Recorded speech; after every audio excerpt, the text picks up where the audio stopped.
Hi hello welcome back to our channel. This is Sirisha భూమినిటి. అందరూ బాగున్నారా అండి? నేనైతే చాలా బాగున్నాను. మీరందరూ కూడా చాలా చాలా బాగుండాలని దేవుణ్ణి మనస్ఫూర్తిగా కోరుకుంటున్నాను. సో ఈరోజు వీడియో వచ్చేసి నెలసరి అయిన తర్వాత నేను ఏమేమి పనులు చేసుకుంటాను అనేది ఈ వీడియోలో అయితే మీకు షేర్ చేస్తానండి. ఆల్మోస్ట్గా అందరికీ తెలిసే ఉంటుంది, కాకపోతే కొంతమందికైనా తెలియకపోవచ్చునండి. అందుకనేసి ఈ వీడియో కొంతమందికైనా ఉపయోగపడుతుంది అనేసి ఈ వీడియో అయితే నేను షేర్ చేస్తున్నాను. ఎందుకంటే ఇంతకుముందు నాకు కూడా తెలియదండి. ఇంకా ఆ తర్వాత అత్తగారింటికి వచ్చిన తర్వాత కొన్ని పద్ధతులు, నియమాలు నాకు కూడా ఒకరి వలన తెలుసుకొని నాకు నేను పాటించుకున్న నియమాలండి. ఎందుకంటే ఇది మనము ఇబ్బంది పడాల్సిన అవసరమూ లేదు. అండ్ ఎందుకంటే ప్రపంచంలో ప్రతి ఆడవాళ్ళకు ఎదురయ్యే సమస్యేనండి. ఇందులో మనము సిగ్గుపడాల్సిన అవసరం కూడా ఏమీ ఉండదు.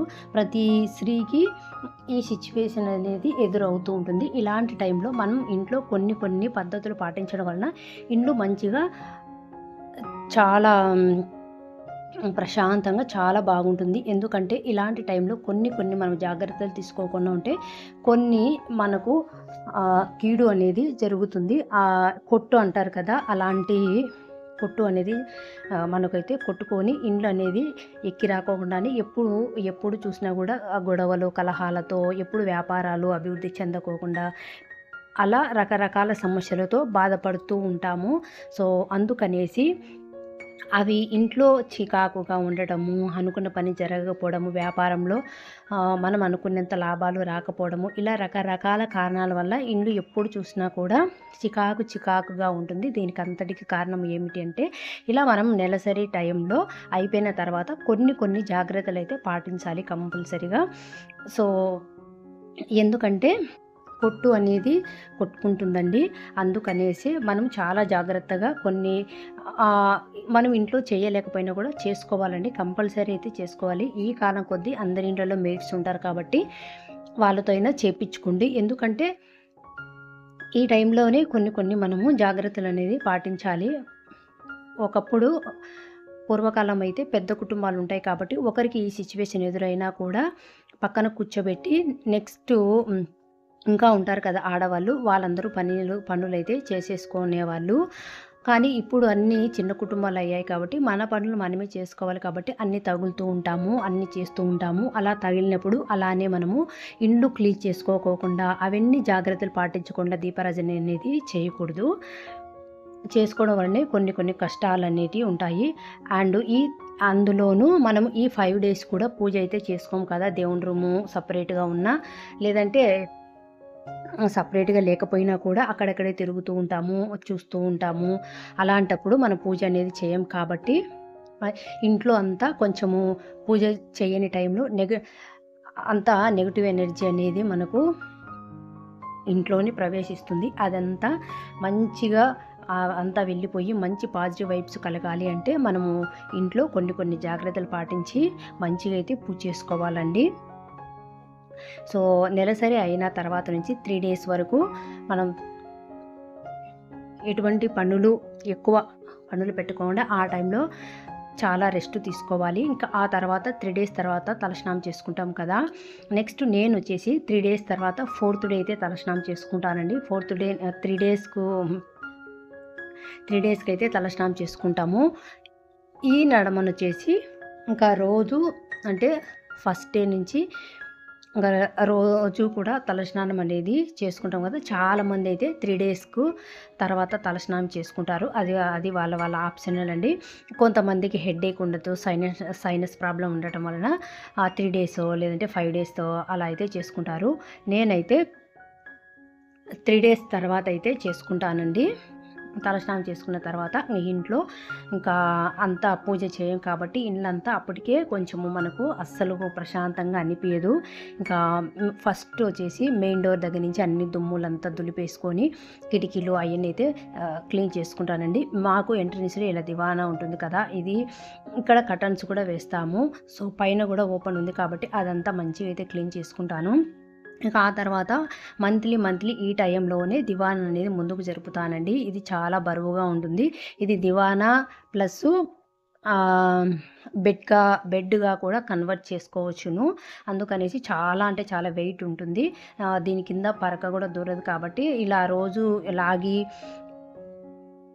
క్లీన్ చేయడం వలన కింద టైల్స్ కూడా దెబ్బతింటాయి. కాబట్టి ఇలాంటి టైంలో మొత్తం డీప్ క్లీనింగ్ లాగా ఇలా మంచిగా మొత్తం దివానంతా మంచిగా శుభ్రంగా తుడిచేసుకొని ముందరికైతే జరిపేసుకొని కసువులందు కొట్టుకొని మంచిగా తుడుచుకొని ఇంకా తర్వాత దివాన సెట్ అయితే వేసుకుంటానండి. బెడ్రూమ్లో కూడా అణువణువు మూల మూలన మంచిగా బూజులు అవన్నీ దులిపేసుకొని కిటికీలు అవన్నీ కూడా క్లీన్ చేసుకొని ఇంకా మిర్రర్ దగ్గర కూడా మంచిగా అయితే అన్నీ క్లీన్ చేసుకొని ముందు బెడ్షీట్ ఉంటుంది కదా అదంతా తీసేసి మంచిగా వేరే బెడ్షీట్ అయితే పరుచుకుంటాను.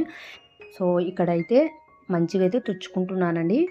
నేను చేసుకున్న పని మాత్రమే ఇక్కడ నేను చూపిస్తున్నాను. మీరు కూడా ఇలానే చేయండి అని అయితే నేను చెప్పను. చేసుకుంటే మంచిదని మాత్రమే చెప్పగలుగుతాను.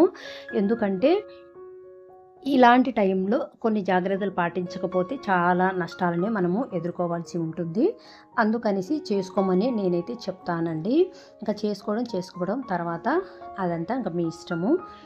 ఇంకా ఇక్కడంతా మంచిగా క్లీన్ చేసుకున్నాను. మనం రోజు కూడా దుమ్ములనేది దులుపుకొని తుడుచుకుంటూ ఉంటాము. అయినా కూడా మనకు కంటికి కనపడని దుమ్ము అయితే చాలానే ఉంటుంది. ఇక్కడ క్లీన్ చేశాక చూశారు కదా ఎంత నల్లగా మారిపోయిందో.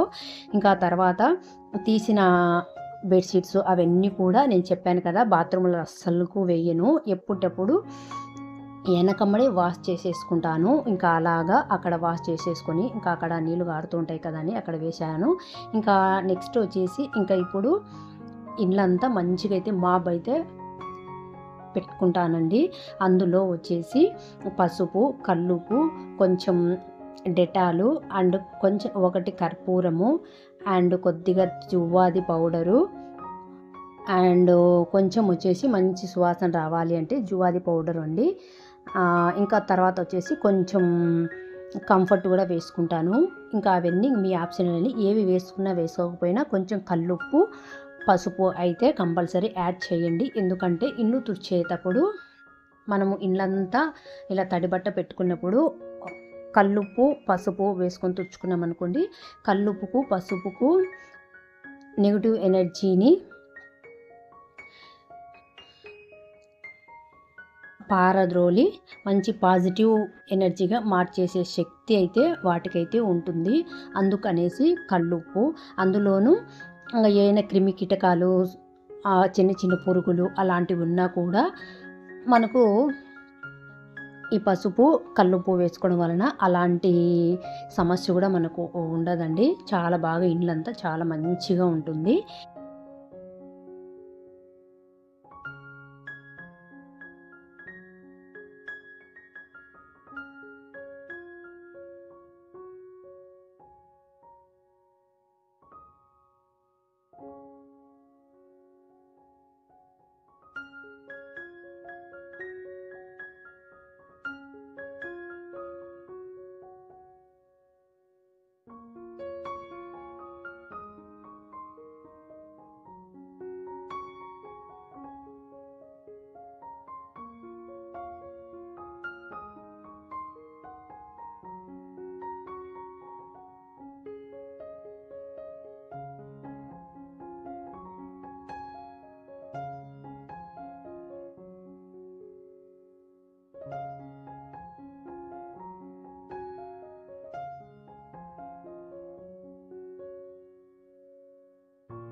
ఇంకా హాల్లోకి వచ్చిన తర్వాత హాల్లో కూడా ప్రతిదీ మనము క్లీన్ చేసుకోవాలండి. ఏమైతే తగులుతామో అవన్నీ కూడా క్లీన్ చేసుకోవాలి. ఇంకా 3 days నేనేం తగలను కాబట్టి దుమ్ము పట్టిపోయే ఉంటుంది. అందుకనేసి టీవీ యూనిట్ దగ్గర మొత్తం క్లీన్ చేసుకున్న తర్వాత ఇంకా సోఫా సెట్ మీద కూడా కూర్చొని ఉంటాము. అందుకనేసి వాటి మీద ఉండే క్లాతులు, దిండు కవర్లు మొత్తం తీసేసి పసుపు నీళ్ళతో క్లీన్ చేసుకుంటాను. అది కాసేపు ఆరనిచ్చిన తర్వాత ఇంకా ఇంట్లో పని పూర్తయిన తర్వాత వేరే క్లాత్ అయితే పరుచుకుంటాను. కార్పెట్స్ అవన్నీ కూడా చేంజ్ చేసేస్తానండి. ముందు ఉండేటివన్నీ మొత్తం వాష్ చేసుకుంటాను. ఇక్కడ టీవీ యూనిట్ దగ్గర చూపిస్తున్నాను కదా, ఇంతకుముందు నేను జడ్జెట్ ప్లాంట్ తెచ్చుకున్నాను అని చెప్పాను కదా, ఒకటి కిచెన్లోను ఒకటి ఇక్కడ అయితే పెట్టుకున్నాను. ఇక్కడ టీవీ దగ్గర పెట్టిన బుద్ధుడి దగ్గర ఉండే క్లాత్ కూడా చేంజ్ చేసేస్తానండి. వాటిని కూడా వాష్ చేసేసి అందుకనేసి 2 pairs అయితే పెట్టుకుంటాను. ఒకటి వేసుకున్నా కూడా ఒకటి సేఫ్ సైడ్గా పక్కన ఉంటుంది. ఇంకా తర్వాత దాన్ని తీయాలి అనుకున్నప్పుడు ఇదైతే వాడుకుంటాను. అలా 2 pairs అయితే పెట్టుకుంటాను. ఇంకా లంచ్ టైం అయిపోయిందనేసి ఫాస్ట్గా ఆ రోజు వచ్చేసి ఓన్లీ రైస్ అండ్ పప్పు మాత్రమే చేశాను. ఇక్కడ పప్పు చాలా టేస్టీగా రావాలి అంటే ఒక టిప్ అయితే చెప్తానండి.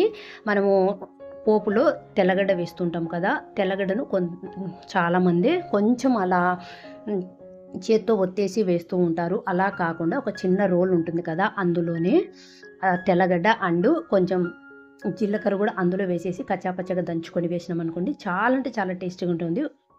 ఒకసారి మీరు కూడా ట్రై చేయండి. ఎందుకంటే కచ్చాపచ్చగా దంచుకోవడం వల్ల ఆ ఫ్లేవర్ అనేది మంచిగా పోపుకు పడుతుంది. పప్పులో పోపు వేసుకున్నామనుకోండి చాలా మంచి స్మెల్ వస్తూ చాలా టేస్టీగా ఉంటుంది. ఒకసారి మీరు కూడా ట్రై చేయండి, చాలా అంటే చాలా టేస్టీగా ఉంటుంది.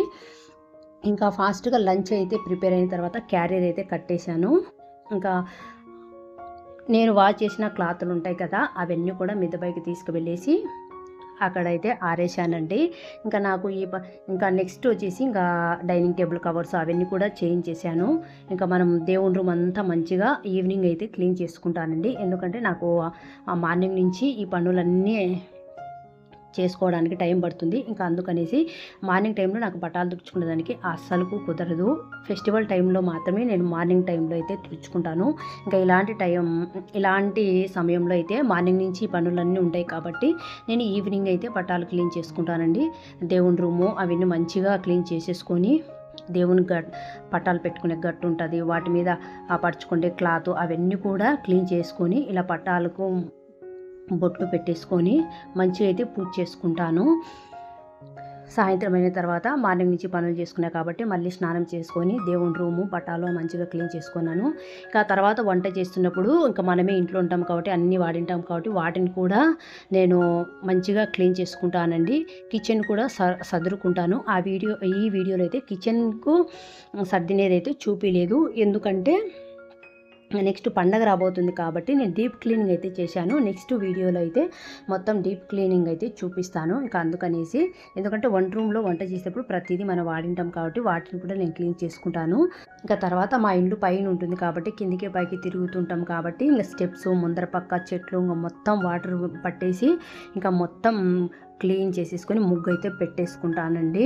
ఇంకా తులసమ్మ దగ్గర కూడా దీపారాధన చేసేసి ఇంట్లోకి వచ్చి కూడా మంచిగా ఇల్లంతా ధూపం అయితే వేసుకున్నాను. ఇలా 5 days పూజ చేసుకోం కాబట్టి ఇలా ధూపం వేసుకోవడం వల్ల ఇల్లంతా మంచిగా కలకల్లాడుతూ లక్ష్మీ కళతో లక్ష్మీదేవి తల్లి కూడా ఇంట్లోకి వచ్చి కూర్చుంటుందండి. అంత మంచిగా ఉంటుంది, చాలా అంటే చాలా ప్రశాంతంగా పీస్ఫుల్గా అయితే ఉంటుంది.